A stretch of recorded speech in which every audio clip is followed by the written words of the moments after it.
দরজাটা এরকম করে মেললে থুইয়া দেয়। পোলা পান্ডিরে বুঝেই আমি আর পারি না। মোবাইল বাজতাছে, মোবাইলটারও ধরে না। হ্যালো, কে? সেলিনা? ও, তুই একদম চিন্তা করিস না, আমি আইতাছি। আমি ঘরের কাজটি সাইরেই আমি আয়া পড়তাছি, এক্ষুনি আয়া পড়তাছি। আংটির আবার কি হইল কি জানি, কইতে পারি না তো।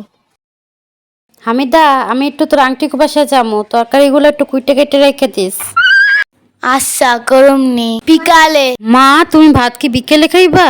না, আমার একটা বাজলেই তো খিদা লাগা যায়। টিভি বন্ধ করে জলদি কইরা লবি। আর আলিফা, তুমি সুন্দর করে ঘরটারে গুছিয়ে রাখবা। আম্মু এখনই করতে হইব, একটু পরে করলে হইব না? ভাতটাও পরে খাইও। ও, তুমি যদি আমার কাজটা করে দাও তাহলে আমি যাই খাবো সেইখান থেকে তোমার বেশি অর্ধেকই দিব। সত্যি বোন, তুই আমার দিবি? সত্যি দিব।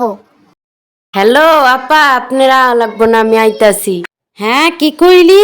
আবি? আচ্ছা ঠিক আছে, সাবধানে আস। হামিদা, আলিফা, তোর আংটি আইতাছে। ইয়ে, আনতে আইতাছে।